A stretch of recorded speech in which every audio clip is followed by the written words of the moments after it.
So Karan, let's get the easy stuff out of the way right now. The easiest part of the book, right?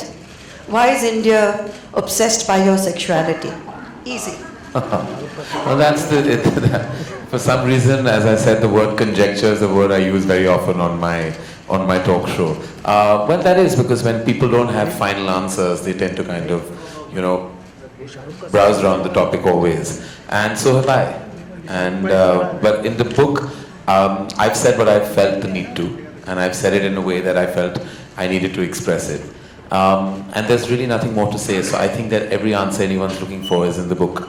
You know, there are several moments in that book where you talk about people confronting you at airports, at parties, and saying the most gross things, the most insensitive things, and you come back to them is sassy but also a little sad. Why should anyone have to explain any aspect of their lives at all or defend it? I think people sometimes, when you're in the celebrity zone, I think people tend to sometimes just not know what to say. Like I feel like when they encounter you, they either tend to overcompensate and say exceptionally polite things, or they'll say the most inappropriate things to you. I think anyone who's been in the celebrity space will tell you that you'll have people come and say the most overfamiliar things to you at times. And sometimes because they think that they own you, because you're in their living room on a daily basis, perhaps because of my television exposure, or the fact that one is around and all over the place, they feel they have an ownership over you. And sometimes that allows them to kind of cross the boundary of decency. And they'll say things that are inappropriate. And you'll have to stand there. Sometimes you can give a response back, which sometimes goes over their head, because it's not a straight-line answer. And sometimes you use sarcasm, which also sometimes doesn't get a response. Sometimes all you do is just, like Shah Rukh told me the other day, that now when people say things, he just nods. Because there's nothing else to say. Sometimes you just nod because people say the most bizarre things, and sometimes it's members of the fraternity, sometimes it's members of the media within the fraternity, sometimes it's random strangers at an airport, and you have to just deal with it. There's nothing you can do. You can't. At least I'm not the guy who's going to start getting into a fight, because I don't think I'll have the ability to handle it if I was at the receiving end. So I just let it pass. May I share that one moment at the airport, which is in your book, so everyone's going to read it anyway, right, where a person comes up to you, his wife is with him, and he walks up to you and says to you, "So, are you a homo?" Yeah. And your response is, "Why? Are you interested?" And I thought that was just fabulous. That's, the aplomb and the tight slap that probably the man warranted. Well, it was what came out, literally it just came out very, because I thought it was an exceptionally inappropriate thing. And the wife was clicking a photograph of mine while he was asking me this question. And he asked me, patting me on my back. It wasn't just a car, it was an overfamiliar pat. As if I had, we had dinner last night, and he decided to ask me this question early in the morning. And it's happened to me. It's also in the book when I was on the launch of a channel, and it was an early morning breakfast interview where I was asked an inappropriate question, and I was completely shocked that we were on national television. Of course, it never made it because they realized that it was completely wrong.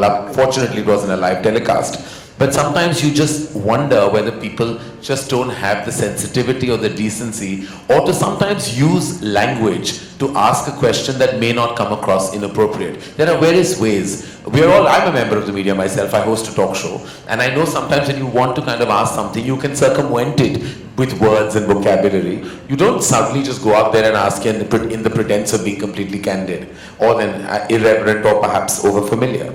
But the surprising part of the book, towards the end of the book, when you talk about maybe going on to dating sites, I found that fascinating, that you went on to an elite dating site and a date was set up for you in Tokyo. And you said, why should I go to Tokyo to meet someone? How did you get onto these dating sites? That's a story in itself. Sometimes you have to kind of scratch the surface to find, what's not immediately available. So there are various ways and means I think people sometimes have to kind of look at. When you're single and 44, you'll probably go through every kind of possible available I opportunity. thought that was fantastic because most people would not admit it. I would have actually They'd liked be to give the addicted, but they name. won't. It was a selective. I would have liked to give the name, but they're so exclusive and quiet and have full disclosure issues. So that's why I didn't give that information. Not that anything's come out of it, and I'm not a success story of their agency at all.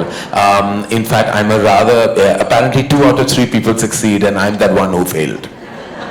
Fantastic because most people would not admit it. I would have actually They'd be liked to give the addicted, but they name. won't. It was a selective. I would have liked to give the name, but they're so exclusive and quiet and have full disclosure issues. So that's why I didn't give that information. Not that anything's come out of it, and I'm not a success story of their agency at all. In fact, I'm a rather apparently 2 out of 3 people succeed, and I'm that one who failed. You also talked about 3.5 failed relationships. 1 true love and I think 3.5 failed relationships. You've spoken about it with a great deal of some amount of regret but compassion, empathy about why they didn't work out. Well, they were not any relationships. They were mostly unrequited love situations, which is great fodder for a filmmaker, not so great for a personal life. I suppose that comes from your sense of indulgence and over-expectation. Sometimes you tend to expect from quarters that won't deliver, and that invariably happens when and that's what I call indulgence. Is like if I had a pragmatic approach to love, which is not possible with me, I would possibly have been in a long-standing relationship, but I've always desired what I know I can't have. You also talked about divorce being the new marriage. And throughout the book, there is a kind of a strand which keeps going back to infidelity.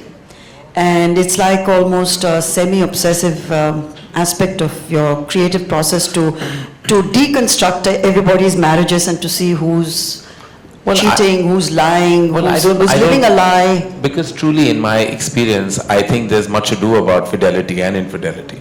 I think sometimes true emotional relationships can go beyond those. And being a single bystander, you tend to be so close to so many relationships and marriages. And in my experience, and I say this, and I don't have any kind of, with all kinds of moral policing on my statement, I'm sure, but I don't think infidelity is a deal breaker. I don't believe it's not a deal breaker. No, I don't think so. And I feel like it's very individualistic, it's as per each one's life, and I feel like I'm not judgmental about it at all. And I'm not sure if I'm capable of complete fidelity, even if I was deeply in love. But in your film, when you're talking about the process where you were going to shoot the scene, very interesting conversation that you had with Shah Rukh, when all of you had second thoughts whether to go all the way and show Rani and him in bed or suggest that they've actually had sex, where you were advised against it, and even Shah Rukh was not sure whether it should have that scene or it should be like the Meryl Streep scene where it ends without them actually doing it. I was in a zone of abandon at that time. I was like, I felt I had wings. I wanted to fly as a filmmaker. But when I look back, I feel like I remember very clearly, and I've said it, that when the scene was going on, I was watching it at a preview, and there was a very traditional couple watching it. And the moment Shah Rukh and Rani check into the hotel in Kabhi Alvida, the lady turned to her husband and he said, "Don't worry, dream sequence hai." And because they imagined that this is not possible. In a Karan Johar film, it's not possible that this would actually transpire. At the moment they realized it was not a dream sequence, 5 minutes later they were out of their cinema halls. So I realized that, sometimes topics like this are brushed under the carpet in our society. We don't like to watch what is startling and truthful on celluloid. We like to watch virtue and morality, say the right messaging. The moment you make viewing uncomfortable, the moment you say things that hit you hard, those are the films that bother you the most, and you have extreme reactions. Kabhi Alvida had extreme reactions. I had people come and say, I hated it. The only reason you can hate it if it's the truth of your home. And it's the truth of your marriage. You can't hate that film otherwise. Or had people say it's uncomfortable to see this film with my spouse because what do you say after? Oh, I loved the film. What did you love about it? Or if I hated it, then why did you hate it so much? So it's basically, it was more a commentary. So the film did so much, and someone told me that it did so much better in the West because there's a culture of watching film alone. So there are men who went alone and women who went alone. But in India, we go as a couple or as a family, and it's an uncomfortable watch sometimes. I think that's changing. I see a lot of movies on my own in a theatre and I enjoy it thoroughly. I think I see a lot of other ladies also coming and watching movies. It's changing, thank God. All right. There's a wonderful chapter on Shah Rukh where the first time you meet him and you go with a certain baggage because A, you're awestruck, you expect to meet a big star and you're completely disarmed because he's so normal, he's warm, he's caring, he's very respectful towards your father. They have a relationship completely independent of... I mean, it was, I remember the day so clearly etched in my head, like it's like it happened yesterday. I grew up with movie stars that were stalwarts, that were luminaries, that we literally looked up to, like Mr. Bachchan. You know, when he walked into the room, there was a sense of like, you know, like glory. Someone magnificent has walked in. So there was this stardom that I had realized, being a producer's son, stars were always put on a pedestal. We were always the poorer parties. We were the ones that had to kind of succumb to their stardom, look up to their full of awe, because they were the ones who made the movies happen. So I grew up feeling movie stars were like unapproachable entities. I had then lost track with the generation because I was in my college days, and I was touching base with my father's side of the business much later when he took me to meet Shah Rukh to sign him for Duplicate. And I had never met somebody who was a young movie star, who was so loved at that time and everyone wanted him in their movies, who was this animated, this conversational, this, what do I say, just this real person. So I was in shock. And the fact that he respected my father so much, the fact that he showed that respect meant the world to me, because up to that point I felt like my father had not had the best run at the movies, you know, even with certain people and relationships. And when I saw Shah Rukh give him that love, I think I fell in love with Shah Rukh at that moment, because I saw the love he gave my father, and that to me meant the world. Nothing else mattered. There's a lovely insight also when you talk about your father. I think that was beautiful, where you said that despite him achieving success by the time you started working together, in his head he was still like a production person. So it was his instinct to carry the bags of stars or open car doors for them. Which my mother went hoarse trying to tell him, Yash, you're a producer, you're not a production manager, you shouldn't be doing these things. It's wonderful that you share it. It was his instinct, he couldn't help it. He just couldn't, like whatever, and it was like, and I of course was born like I was a movie star in my head. Even though I had nothing, in my head I was always royalty. For some reason, I don't know where, my mother always said, I don't know where you came from, because you know, I didn't have their value system, and I was always somebody who lived beyond my means. It was because I was pampered by my father. He allowed me to believe that. He really, when I was 150 kilos fat, thought I had 5 kilos of puppy weight that I should lose. He thought I was the most gorgeous looking son. Could have been a film hero, knowing very well I knew my personality would not allow me to be a lead in a Hindi film at all. But he thought he could have launched me. When we were talking about my first film, he said, "Tu thoda patla ho ja, tu kar sakta hai hero ka kaam." And I was like, at that point, I was like, how do I get love and balance it with delusion? Because, you know, my mother secretly, I think, always knew that I was not meant for certain things. But my father just loved me unabashedly. There's also a wonderful moment that you talk about when Kajol, who you now don't have the same relationship with any longer, but maybe you will in future, when she told you that if you want to establish your, you want to assert yourself on the set, just come and shout the hell out of me, just come and yell at me to show that you're the boss. And you were faking, I mean, you were faking it, she was faking it. But I thought that was very generous of her and very smart of her to think of that. You were young, you were nervous, she was a huge star, and she says, just come out there and shout at me. Yeah, and it's true, it's what happened, it's what's in the book, as are many other things. Kajol, I think enough has been said about recently, especially when excerpts of the book have been out. So I don't want to say any more about the fact that we have great history, and I want to remember just the history that we've shared. This is a moment in that history of nearly 25 years of a friendship. And yeah, sometimes chapters end, books end, relationships end. But yet, you talk about when you hugged Shah Rukh at Deepika's party, and suddenly, whatever tension there may have been, melted away. That one hug, there was so much love that was exchanged, and it was all eliminated. I think there are ups and downs in so many relationships, but with Shah Rukh, it's there is deep love. There's no other way of communicating the respect and love that I have for him. And I believe that ours will be a dynamic, and ours will be a relationship, and ours will be a connect that will be forever.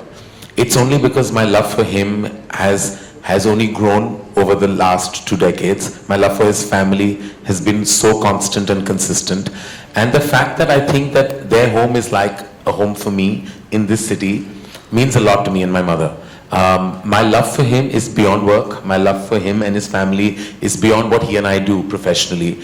It really is now a soul connect. I think we were meant to meet in this world, and I think it's because of my father that we have this connect, and we could possibly have our down days and our humongously up days, but what we cannot ever forget is the unabashed love that will remain, and the respect, more importantly, that I think has not been diminished no matter what.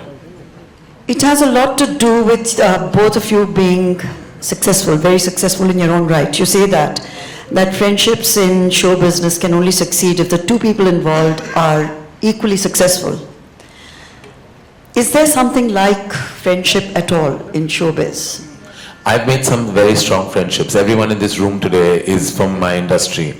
My relationships define me. We're low on family. We have very few relatives that were really connected with me and my mom. So most of my personal connections are my family, and they're my extended family. I've made the most amazing relationships. In fact, I say this to Gauri, that I think I'm one of the reasons why I made her love people in the movies. Because when she came in, she was so reluctant to meet people because everyone comes with baggage. But some of my most deep equations and my most solid dynamics have been with people from the movies. So I think it's very unfair to say that relationships, yes, you go through ups and downs, and there are always turbulent times. But I have to say that the soul and heart I've found within the fraternity and the industry has been amazing, and I will cherish those relationships for the rest of my life. They're all still there in my life. In fact, I'm a very constant person. People who've been in my life for over 2.5 decades are still there in a very strong space. And finally, your book ends with your expressing a desire to perhaps adopt a child or have a surrogate child, and you talk about this child as your old age kind of policy, to insurance policy in old age. I think you have reason. I feel I have a nurturing quality in me, and I saw that most when I launched Alia, Varun and Sid. I felt like I can't let go of them even now. Like I feel it's been nearly 5 years, and I feel no matter what they do in whatever capacity they do, when they're on screen or they're at an event or they're anywhere, I see myself staring at what they're doing, what they're saying. That shows that I actually have a sense, and even all the directors in Dharma, everyone in Dharma, to me, I'm maybe age-wise, say a decade apart from them, maybe more than that. But the emotion comes from a very strong paternal space. And I feel like I would like to take that forward. I don't know what I'm going to do about it, but I feel like I would like to be a parent. I don't know in what capacity. I don't know how it's going to happen. I have no clue, and I don't have answers to those questions. But I do feel the need, because I feel I have love to offer. And since it's there, and I'd like to take it forward, because I feel like that paternal instinct needs to be acted upon. And I feel it very strongly. Like I feel like I have so much within me that I conserve, and I feel that love has to have a release, and it's not going into a relationship. It goes abundantly to my love for my mother and my friends and all of them around me in my company. I love everyone. To me, I don't think any of them will realize how deeply moved I am that so many of them are here today, and what they mean to me in my life. I sometimes don't express it enough because it's within me, and I feel like that love within me needs to find a platform, and I think that platform could be a parent platform. Karan, I wish you every success. I hope a baby does come into your life. It'll transform you. It transforms everybody who's ever had a child, and I can tell you that from experience. With 4 grandchildren now, I can tell you that with double experience. Yes. So, blessings all the way. Make it happen for yourself. We are very proud of you. We are very proud of the book. It's already a bestseller. And it's got its first brilliant review, so it's a day to celebrate, and may you always remain the wonderful, caring person you are. Thank you. Thank you so much, Shobhaa and Karan.